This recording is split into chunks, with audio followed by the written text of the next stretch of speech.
Buongiorno a tutti e benvenuti a questa puntata di The Flowing Wind. Oggi abbiamo con noi Paola, che è la direttrice della Fondazione Autismo Diffidenza, a cui abbiamo deciso di rivolgere alcune domande proprio in merito a un tema, un argomento molto delicato, molto anche importante, che è l'autismo. Innanzitutto buongiorno Paola, vado subito Ciao al Alice, sodo. buongiorno.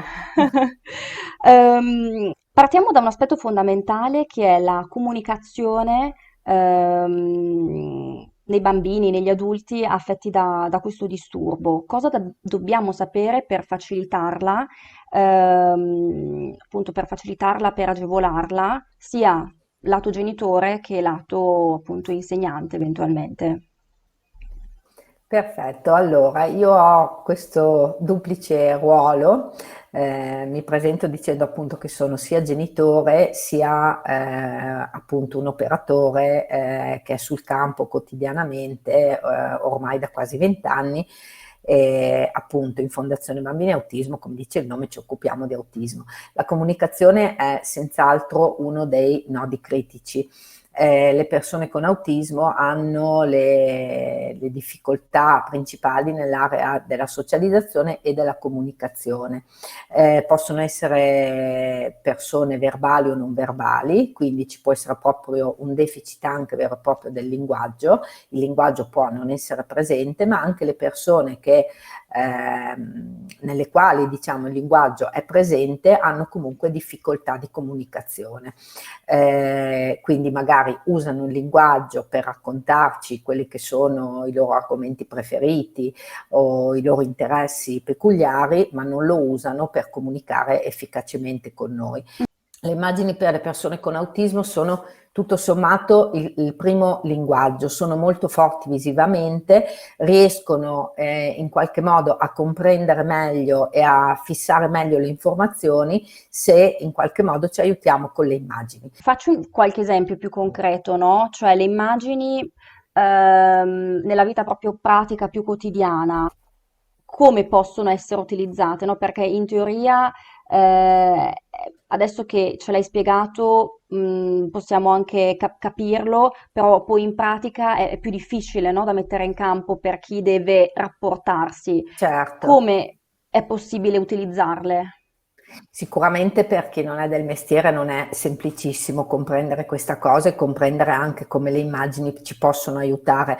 Allora, le persone con autismo, dicevo, in molti casi non parlano.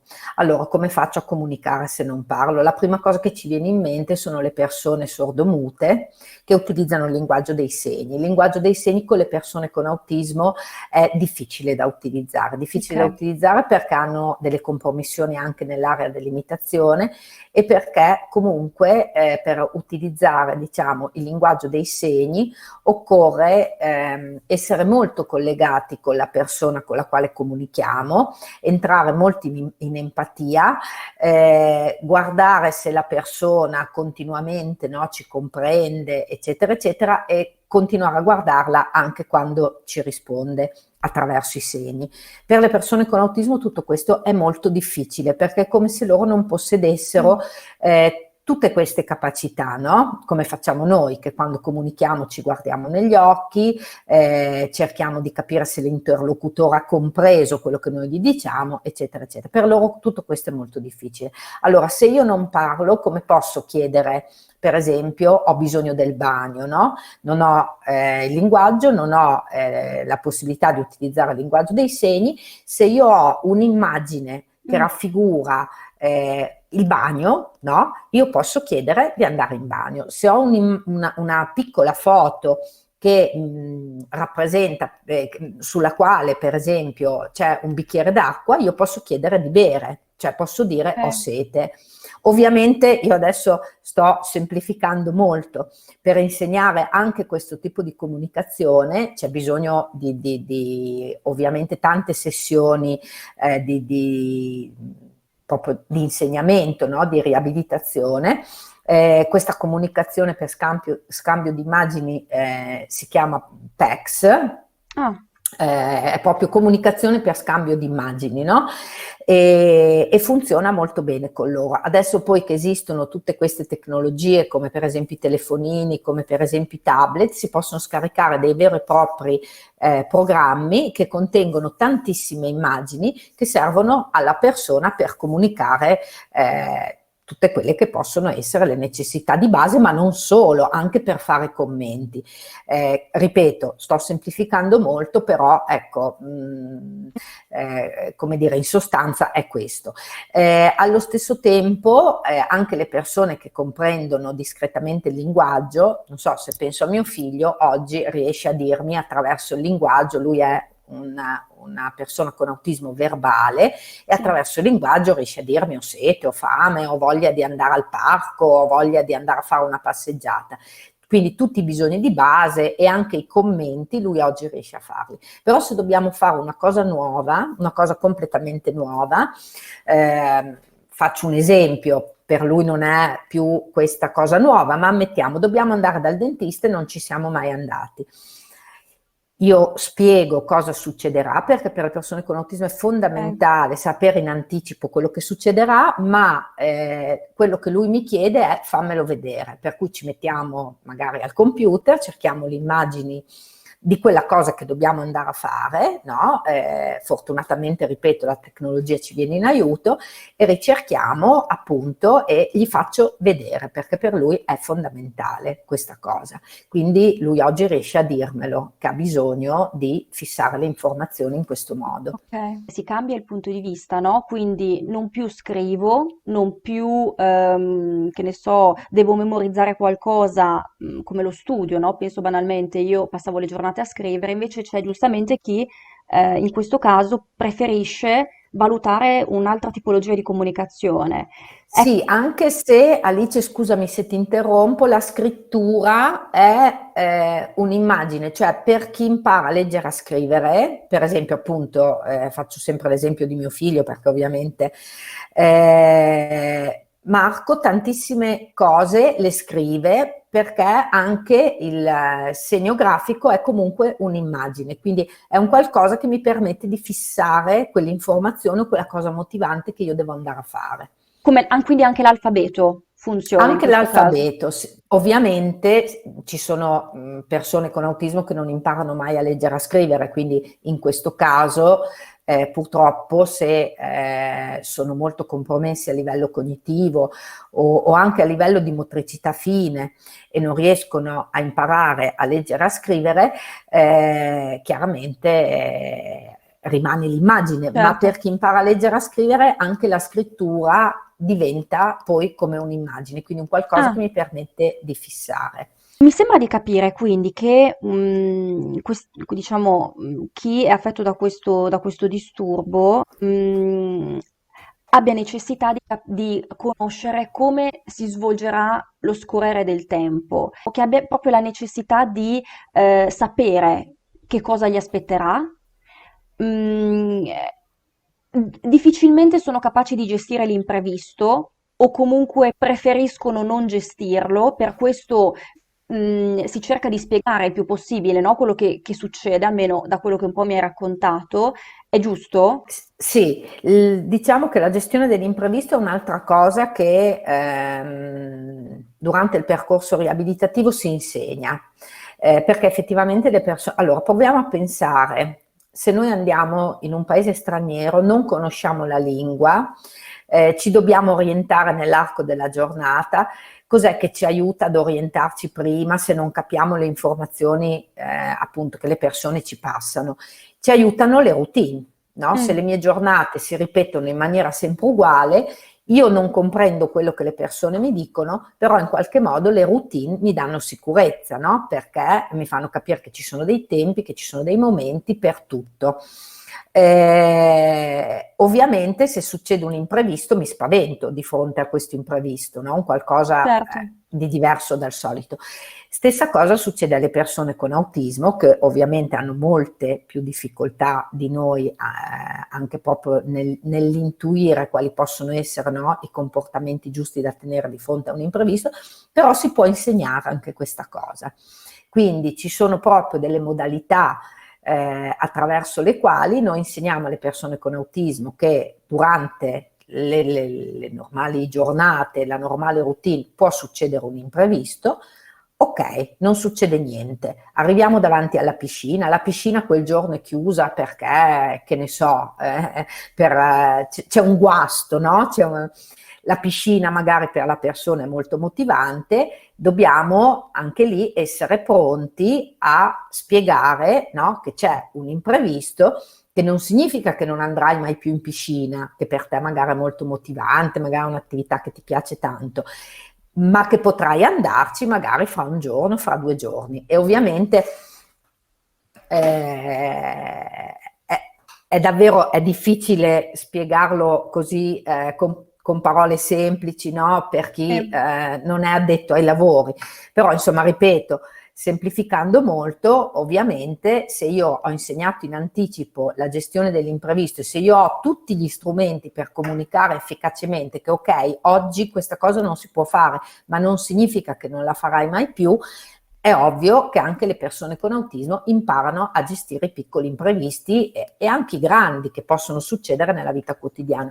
Fondamentale è veramente insegnare anche questa cosa per evitare poi che nelle situazioni più gravi possano esserci problemi di comportamento, no? Crisi di comportamento, perché chiaramente se io non capisco sto male e lo manifesto attraverso i pochi strumenti che ho se non posso comunicare.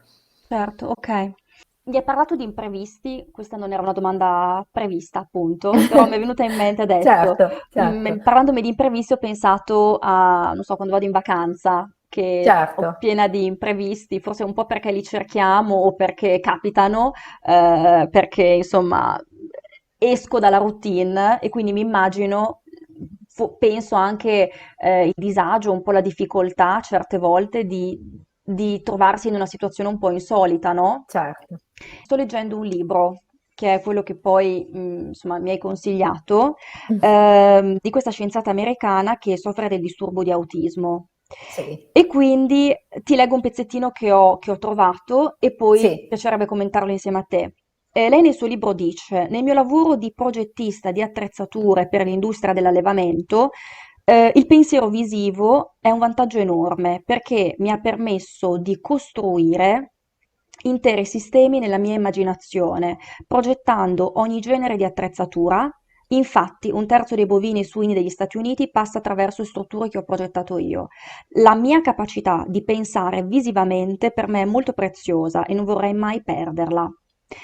Da queste parole io capisco che appunto certe volte può essere anche un vantaggio, mettiamola così, certo, pensare proprio in un modo un po' diverso, ok? certo. E quindi volevo sapere se, dal punto di vista lavorativo, come queste persone si possono spendere e come, appunto, in che contesto si possono inserire più Certo. facilmente.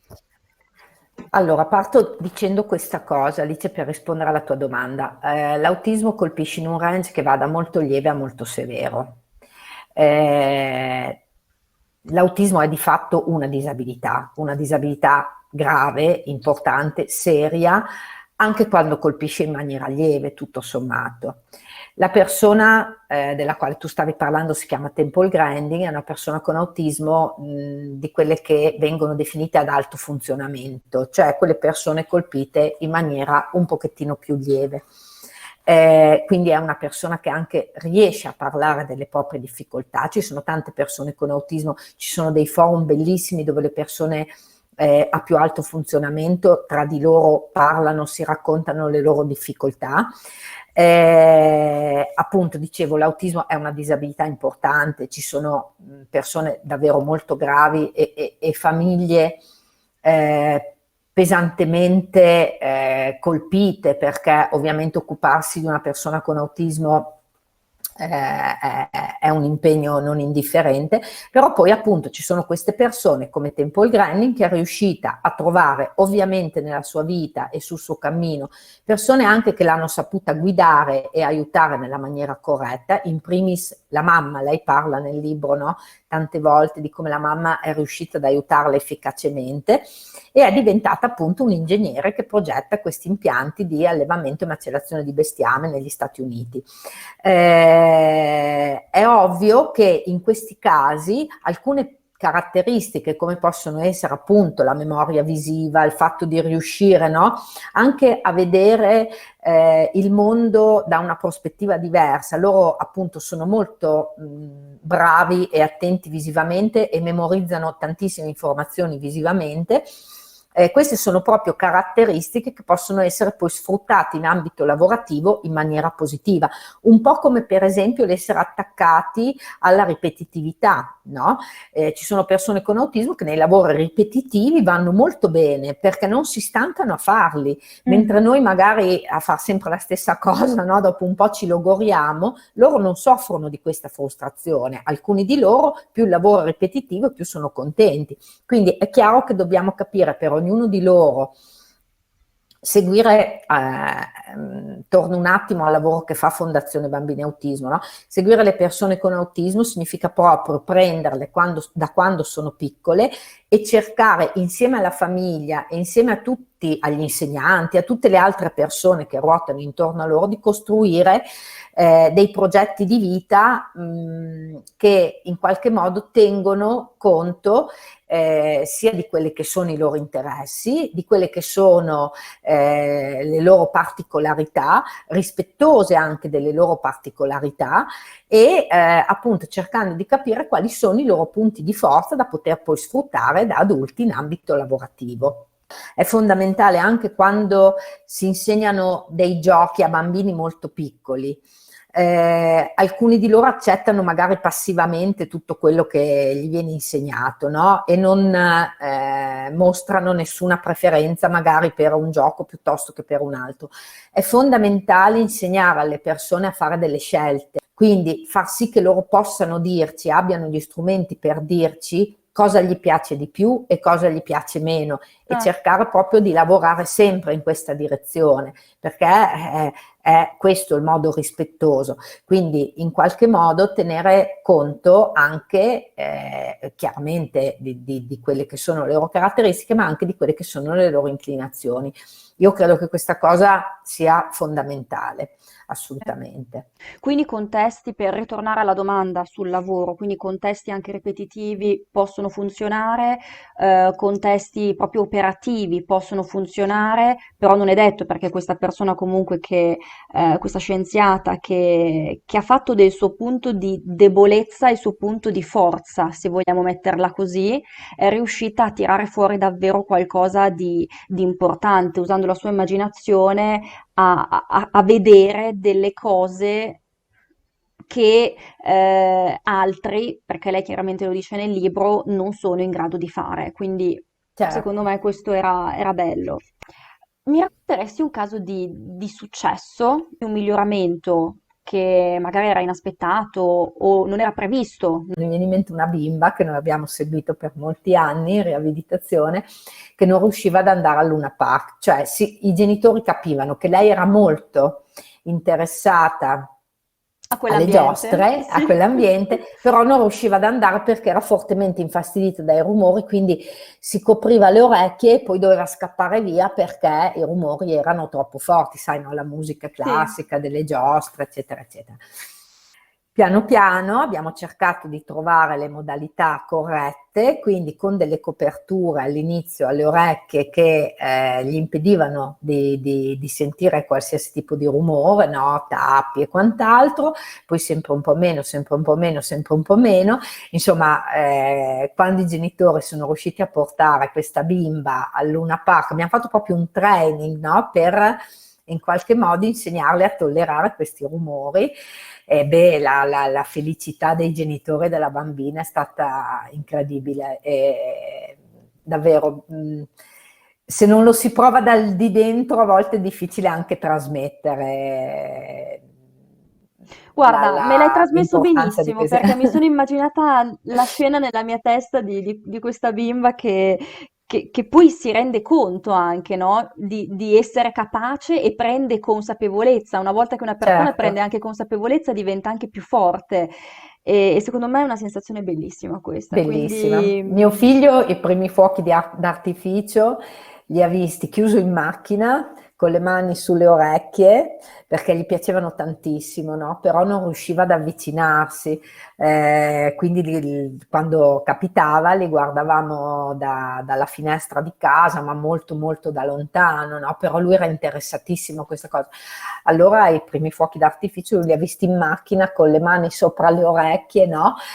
Proprio chiusi, sigillati, con tutti i finestrini chiusi. E poi piano piano, e adesso quando insomma capita che ci sono i fuochi d'artificio in giro per le varie feste estive, speriamo appunto di poter riprendere quest'anno, lui è felicissimo, e adesso ci sediamo proprio sotto. io no, non riuscirei, ti dico sinceramente, Paola, mi dà fastidio anche a me, quindi. A che età si finisce di fare questo percorso? O non si finisce? Se si finisce. Fondamentalmente non si finisce perché è un po' come per noi, anche noi in realtà non finiamo mai di imparare, no? Di imparare cose Questa è una nuove, bella risposta. è vero. Non avrei potuto pensarla in È modo vero. migliore. Anche per noi funziona la stessa cosa, giustamente. Funziona allo Quindi. stesso modo, quindi anche loro non finiscono mai di imparare, non finiscono mai. È chiaro che diciamo che adesso, insomma, tornando al discorso della riabilitazione, le fasi più intensive del percorso si svolgono proprio quando i bambini sono molto piccoli, no? E poi piano piano in qualche modo si restringe un pochettino sulla parte riabilitativa, quindi meno lavoro, diciamo, proprio nelle aule di riabilitazione, e però più lavoro nei contesti sociali, nei luoghi di vita naturali, fondamentale, e poi appunto la ricerca di un lavoro corretto, di un'attività lavorativa che possa gratificare la persona, ma in realtà le persone con autismo davvero non finiscono come, come per noi. Per loro poi è fondamentale cercare di non disperdere, no? Anche proprio tutto il patrimonio di competenze che si sono accumulate in anni di duro lavoro, quindi insomma, bisogna sempre comunque in qualche modo pensare che tutto sommato, appunto proprio perché non smettono mai di imparare, il percorso riabilitativo continua un pochettino durante tutto l'arco della vita, cambiano i contesti, cioè prima lo faccio in aula in maniera più intensiva e poi lo faccio sempre di più, piano piano, nei contesti naturali di vita. Ok. Ti ringrazio di questo tempo che ci hai dedicato, che mi hai dedicato e di questo spazio. Sarà sicuramente utile a tante persone perché ci hai dato tantissime informazioni, quindi davvero. Ci aggiorniamo allora nei prossimi giorni, va bene? Grazie Alice, Grazie a grazie te. mille, grazie a te, a Ciao, te. ciao, ciao, ciao. Ciao, ciao.